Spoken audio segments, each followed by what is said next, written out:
Hola, ¿qué tal? ¿Cómo están? Muy buenas noches. Son las 10 en punto de este, martes 31 de marzo. Agradezco que me acompañen y por supuesto voy a esperar unos minutitos, unos segundos a que se puedan ir conectando a través de esta red social, a través de mi cuenta de Facebook, Miguel Cholula. Por supuesto también me pueden seguir a través de mi cuenta de Twitter, Miguel Cholula.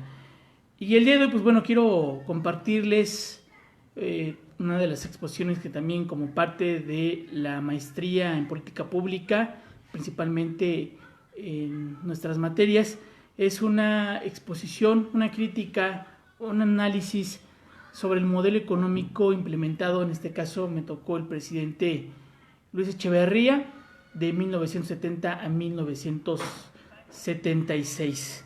Y quiero comentarles antes de ello y antes de arrancar, primero, que Luis Echeverría nació el 17 de enero de 1922 en la Ciudad de México. Al llegar al poder fue identificado como uno de los hombres de mano dura de Gustavo Díaz Ordaz. Y es que en el sexenio de Ordaz él fungió como subsecretario de Gobernación y posteriormente fue nombrado secretario de Gobernación, lo cual pues para muchos fue el principal señalado de los hechos ocurridos el 2 de octubre en Tlatelolco. Y por supuesto, fue uno de los hombres, reitero, que fue señalado por el tema del 2 de octubre. Sin embargo, al llegar en 1970 a Luis Echeverría al gobierno de la República, él primero rompió con un modelo económico que en aquel momento prevalecía en el país. Era un modelo económico denominado el desarrollo estabilizador e implementó un modelo económico denominado el desarrollo compartido. Y es que para Echeverría, gobernar era sinónimo de distribuir equitativamente el fruto de redoblados esfuerzos para hacerlos como a través de un grupo de los más afortunados que contribuyan a los más atrasados. Uno de los primeros aciertos y una de las primeras acciones que él implementó, por supuesto, fue enfocada a ella. Posteriormente, y es que Echeverría era sinónimo de distribuir equitativamente estos frutos de esfuerzos, y es que de acuerdo a banqueros de la época, Echeverría tenía una visión, la cual era que la riqueza era para distribuirse de manera bien. Sin embargo, en su afán de distribución de la misma, lo que logró fue impedir la creación de la economía, lo que significaba que no hubo flujo de recursos de inversión en aquella época. Y es que de acuerdo al subsecretario de Hacienda del 73 que fungió al 75, Francisco Javier Alejo, en los 70 México llegó a una cúspide de la explotación demográfica, cosa que no estaba tomada en cuenta. Sin embargo, lo que ocasionó fue que el panorama social del país se dañara, por lo que el gastar era en ese momento un sinónimo de inversión, por lo que los proyectos fueron elaborados a gran escala, o sea, de gran magnitud. En mayo del 73 Echeverría hizo una declaración histórica y él dijo que a partir de ahora la política pública se decidía en Los Pinos, por lo que tras la renuncia en aquel momento de su secretario de Hacienda, quien no estaba totalmente de acuerdo, nombró a José López Portillo como titular de la misma, a quien, por cierto, quien más tarde fue candidato y presidente de la República. Una de las lamentables expresiones que hizo Echeverría en aquel momento fue llamar a los empresarios riquillos, con quienes inició una buena relación al inicio de su sexenio. Sin embargo, al pasar los años se fue decreciendo y por supuesto se fue complicando, lo que ocasionó con ello la creación de un nuevo grupo, de una nueva cúpula denominada el Consejo Coordinador Empresarial. Durante los últimos años del gobierno de Echeverría se enfrentó a un desequilibrio de la economía del país, generando con ello que los nacionales no invirtieran, se retiraron el dinero que hubiera en los bancos y principalmente los extranjeros no le prestaran más dinero al país. Otro de los factores que perjudicó a Echeverría, desde mi punto de vista en su administración, fue la poca relación que tuvo con el sector obrero.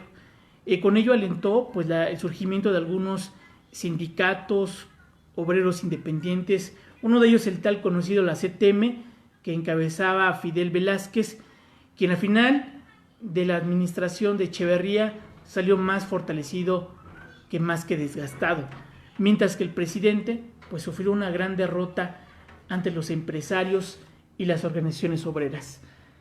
A mediados del 76, ya casi al final de la administración de Echeverría, el fracaso y el experimento económico populista era claro.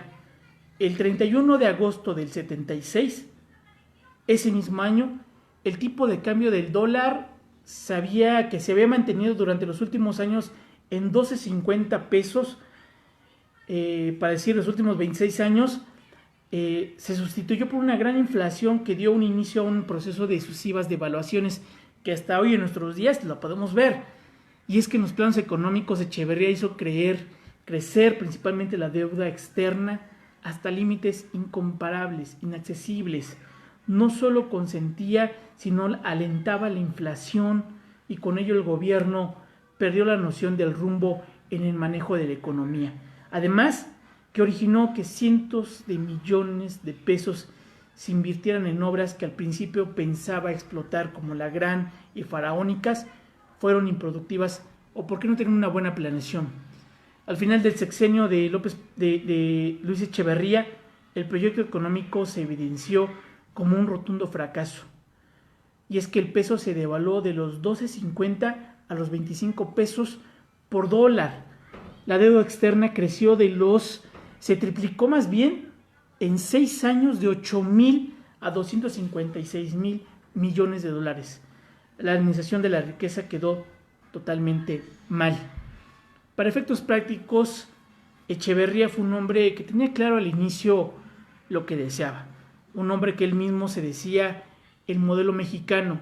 Sin embargo, al buscar el tema de la conciliación de la riqueza, pues sus proyecciones no fueron las más adecuadas ni las menos atinadas, lo que ocasionó un bajo crecimiento, un país en aumento del gasto público y por supuesto originó la primera crisis económica que a lo largo de los años se empezó a dar. Esto es parte de lo que hoy les quiero platicar sobre mi diagnóstico, mi análisis, crítica al modelo económico de Luis Echeverría en los años 70 a los 76. Salía a México de pues el lamentable hecho del 2 de octubre y por supuesto con ello se iniciaba una nueva época. Del 70 en adelante México venía un poco decreciendo en el tema de la economía y con ello en las próximas administraciones se logró devaluaciones, se logró inflación y por supuesto Luis Echeverría, a pesar de que al inicio, como lo dije, era un hombre que tenía